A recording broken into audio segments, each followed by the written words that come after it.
네, 안녕하십니까. 공선배 TV입니다. 제 영상 오랜만에 올리게 되는데요. 지금은 공무원 시험, 시험 시즌이고, 그리고 또 국가직은 또 면접 시즌이고 해서, 제가 다른 커리큘럼 올려봐야 지금 공시생들이 안 볼 것 같아서 제가 좀 쉬었습니다. 그래서 오늘은 특별히 공무원 면접에 관해서 제가 말씀드리려고 합니다. 지금은 이제 국가직 면접 시즌이잖아요.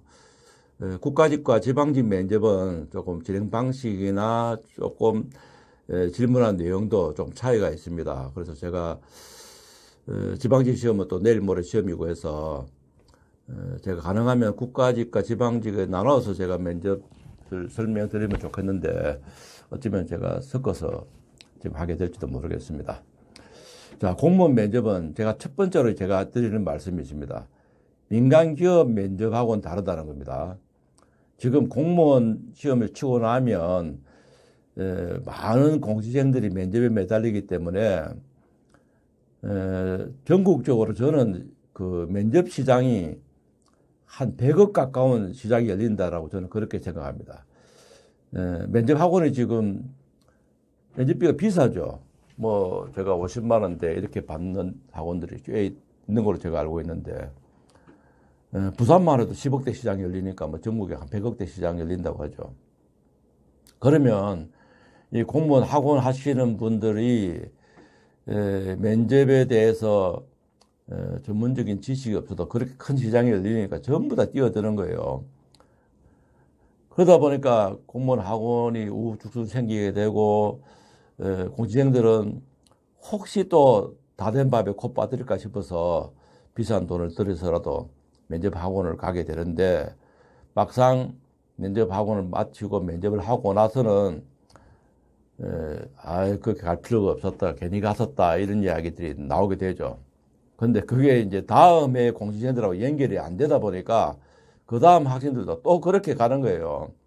학교같이 앞에 선배들이 갔다 온 이야기를 후배하고 연결이 되면 공무원 학원에 안 가도 되겠구나 이런 말도 되고 또 그런 학원을 가면 안 되겠구나 하는 이야기가 나오는데 그게 단절이 되다 보니까 계속 반복되는 거예요.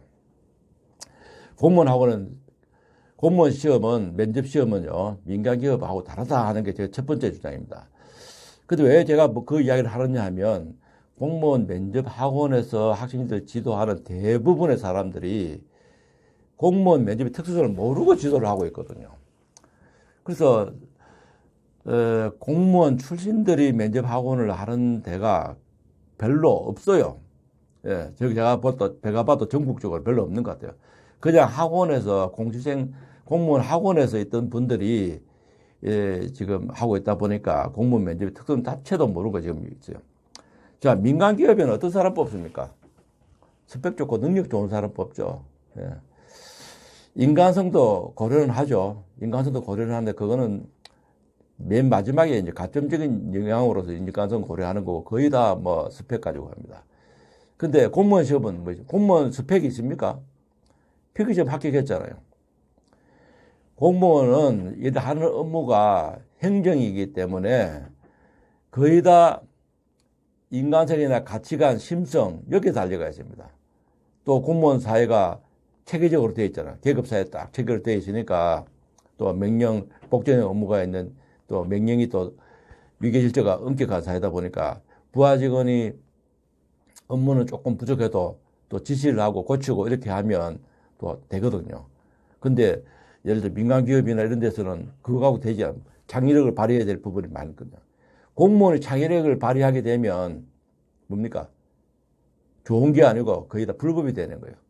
그래서 공무원은 복지, 부동의 무사한 일 이런 말이 나오는 거예요. 그래서 공직사회는 능력 좋은 사람을 면접에서 능력 좋은 사람을 뽑는 게 아니고 인성 좋은 사람들, 우리 조직에 융화할 수 있는 사람들, 그러면서 국민에 대해서 봉사정신을 발휘할 수 있는 사람들, 그런 사람 뽑는 게 공무원 면접시험입니다. 근데 국가직에는 국가직 면접시험 자체가 자기 기술서 5분 발표 이게 조금 문제가 있어요. 그래서 제가 인사혁신처에도 건의를 했는데 현직에 있는 너희도 잘 모르면서 이렇게 이 내용 가지고 문제를 하락하면 답변 못할 거 가지고 이렇게 해도 되느냐고. 공무원이 가치관을 물으려면 우리가 흔히 한 번쯤은 생각할 수 있는 그런 걸 대해서 어떻게 생각하느냐 이렇게 물어야지 해서 제가 그렇게 거래한 적도 있습니다. 그래서 앞으로 뭐 반영하겠습니다 이런 회신이 왔는데 앞으로 계속 그렇게 할지도 모르죠. 그러면 저는 계속 이제 그걸 문제 삼을 겁니다. 자, 공무원 면접은 제가 했죠. 인성을 보는 게 첫 번째라고 했죠. 그런데 인성이 첫 번째인데요. 그러면 면접관들이 볼 때는 그 사람의 말투, 태도, 눈빛 이런 것에서 아, 이 친구 예의가 바르겠구나. 또 민원인이 왔을 때 말을 또렷하게 잘하겠구나. 이걸 파악하는 거예요. 면접관들은 주로 나이가 한 50대쯤 되는 이제 5급 이상 공무원들이 주로 많이 하거든요. 공무원 생활 거의 뭐 한 30년 가까이 되는 그런 분들이요. 그 사람들도 자기 또 특수성이 있어요. 뭐 약간 성향이 조금 뭐 진보적인 사람도 있고 보수적인 사람도 있고 성향은 분명히 있겠지만 그래도 부하 직원을 고르는 신규 공무원을 고를 때는 자기가 그동안 공무원 생활하면서 이런 친구들은 정말 애먹이더라. 이런 친구 정말 문제있더라. 그런 게 있거든요. 그리고 또 반면에 이런 친구들은 참 능력이 있더라 하는 그런 경험도 있어요. 그래서 공무원 면접 볼 때 그걸 찾는 거예요. 아, 이 친구는 딱 보니까 아주 똑똑해 있구나, 능력이 있구나. 그래 보는 거예요. 또 반대로 이 친구는 나중에 저녁에 초과 근무 시키게 되면 얼굴 인상 돌아갈 것 같고 조금 또 민원인하고도 원만하게 못할 것 같고 이제 그걸 파악하는 거예요. 그래서 면접 시험에 나오는 질문이나 이런 거는 모를 수도 있잖아요. 국가직 같은 경우는 뭐 자기 기술서나 뭐 오픈 스피치 내용들이 모를 수 있잖아요. 면접관도 보면 이거는 이 친구들이 미리 공부를 안 했으면 잘 모를 수도 있겠는데라고 생각합니다. 몰라도 그걸 모르는 걸 어떻게 표현하느냐가 중요한 거예요. 근데 발표력이 좋고 이런 사람들은 모르는 게 나와도 임시응변식으로 이야기를 잘해요. 또 경우에 따라서는 제가 이 부분을 미처 준비를 못했기 때문에 답변이 미축해서 죄송합니다 하라고 이야기해요. 그 말투가 죄송합니다 하고 이런 걸 봐도 면접관은 알아요. 그 인성을 알 수가 있어요. 아, 이 친구가 마침 자기가 공부를 못했던 게 나온 거지 이 친구는 똑똑한 친구구나 다 알아요. 근데 자기가 용케 공부했던 것이 나와도 뭐라고 법률 조문 들으면서 말은 잘하는데 말투나 표현이나 이런 것들이 안 좋으면 면접관은 너가 마침 공부만 잘해가 왔지 너 태도 보니까 별로 안 좋군 이렇게 생각하는 거예요. 자, 국가직은요 우수를 조금 줍니다. 우수와 미흡을 합치면 좀 주는 편인데 특히 우수를 조금 더 많이 줘요.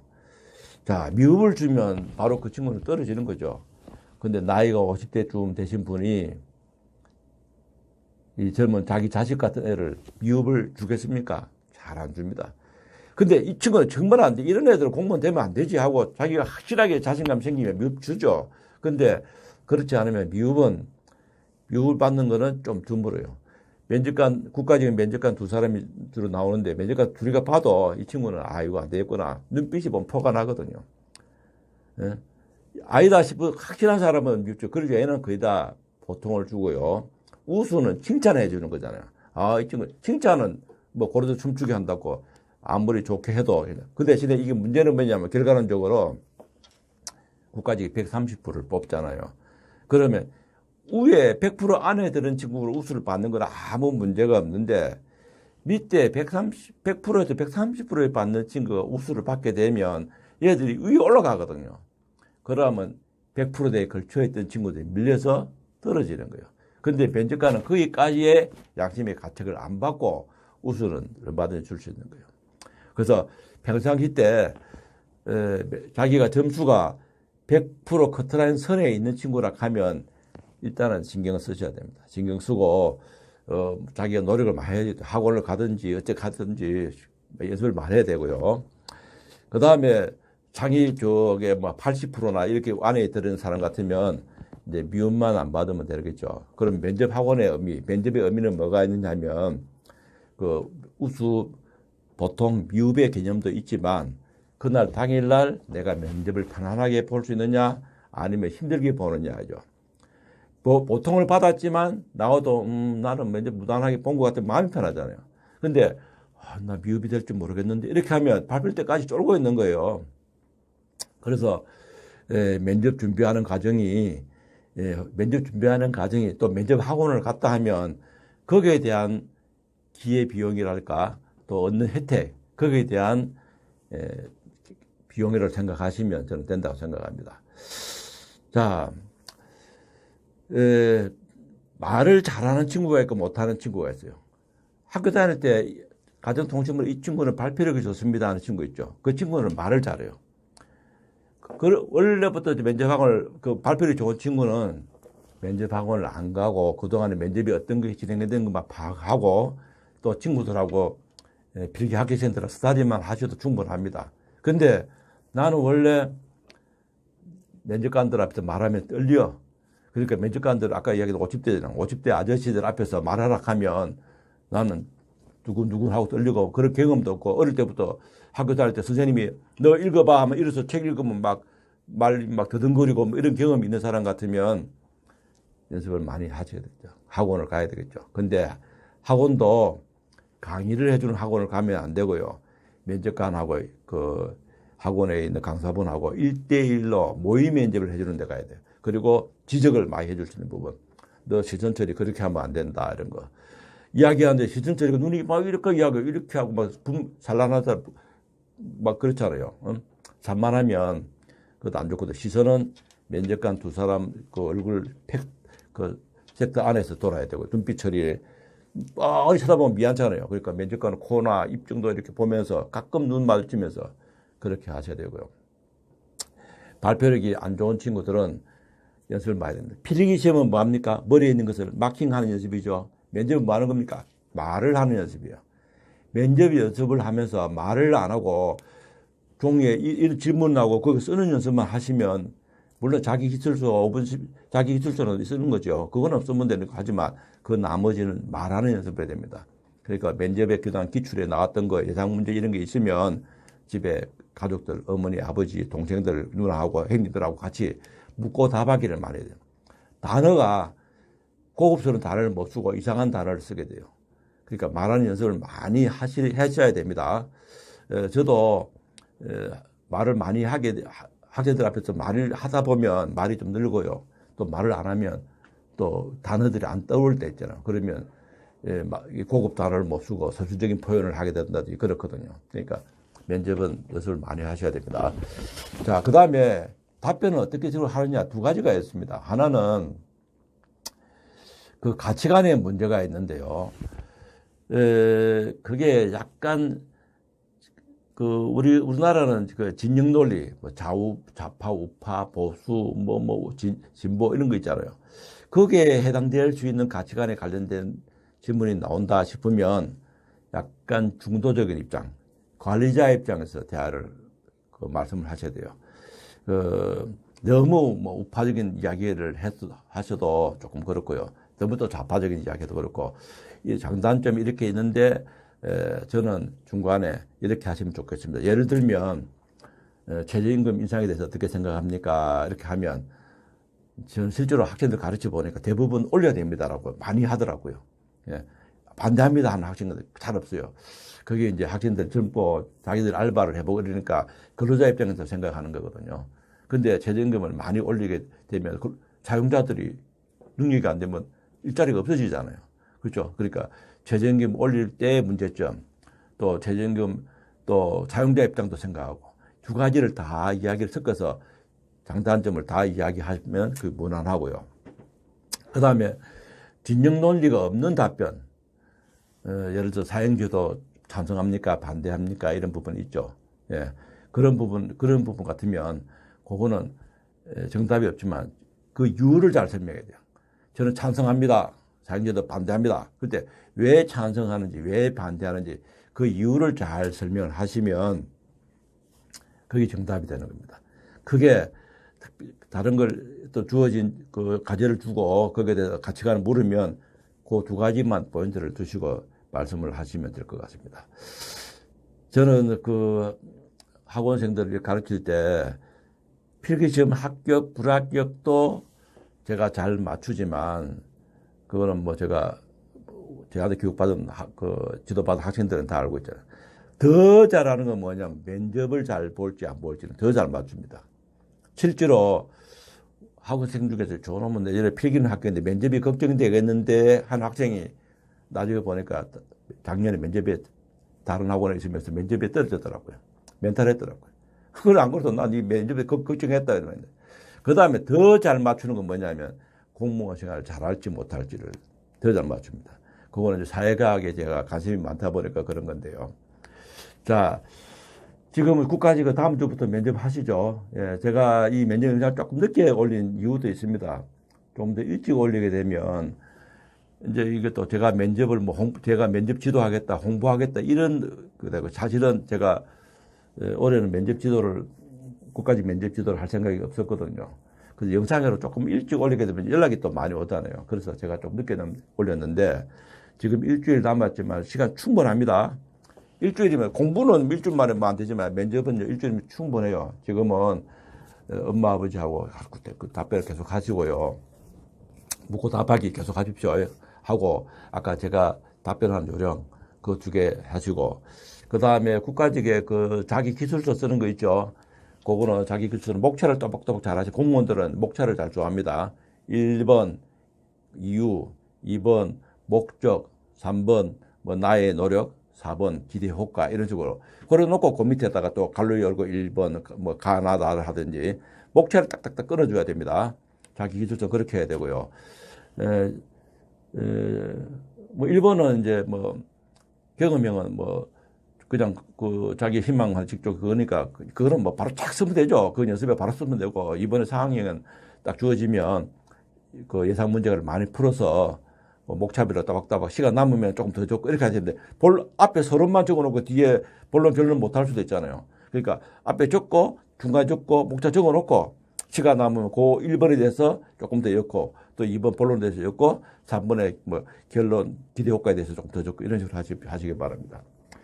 그 다음에 5번 스피치에 대해서는 그 자기가 메모해놓은 거 조금씩 보면서 할 수 있거든요. 그러니까 그것도 1번 메모할 때 요 주제문 앞 타이틀 적어놓고 또 시간 되면 적어놓고 이렇게 하셔야 됩니다.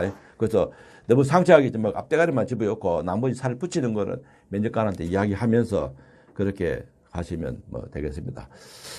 제가 국가직에 대해서는 면접을 제가 여기까지만 제가 말씀드리고요. 다음에 지방직 면접할 때는 시간 되면 조금 더 말씀드리도록 하겠습니다. 그리고 면접에 대해서 조금 걱정되고 하시면 제 유튜브 영상에 댓글이나 이렇게 달아주시면 그리고 제가 이제 공시생 전용 핸드폰이 제가 적혀 있거든요. 그걸로 전화 주셔도 제가 조언 드릴 수 있도록 그렇게 하겠습니다. 제가 급하게 오늘 면접 관련해서 영상을 제가 올린 거니까 조금 부족한 부분이 있더라도 이해해 주시기 바라고 면접 잘 보셔서 꼭 최종 합격할 수 있도록 제가 기원 드리겠습니다. 예, 감사합니다. 예, 조금 전에 올렸던 영상이 제가 원고 없이 급하게 제가 이야기하다 보니까 빠뜨린 게 있어서 제가 조금 추가로 제가 말씀드립니다. 국가직 준비하는 그 공시생들 보면 그 앞에 했던 그 자기 기술서 있죠. 그걸 보고 이제 또 오픈 스피치도 그걸 보고 많이 하는데 지금 그게 정답인 줄 알고 있거든요. 필기 시험이면 답을 치거나 풀이가 있으니 그게 정답인 줄 아는데 공무원 시험은 면접 보고 나서 면접 정답이 뭐라고 지금 데가 없죠. 단지 앞에 학생들이 오픈 스피치를 어떻게 했고 자기 기술을 어떻게 썼고 그래서 그 사람 합격하면 그게 정답인 줄 아는 거예요. 그냥 그게 막 크게 하자가 없어서 미움을 안 받아서 된 거지 그게 정답이 아니거든요. 근데 다들 그렇게 하고 있어요. 특히 또 관련된 책자가 나온 거 있죠.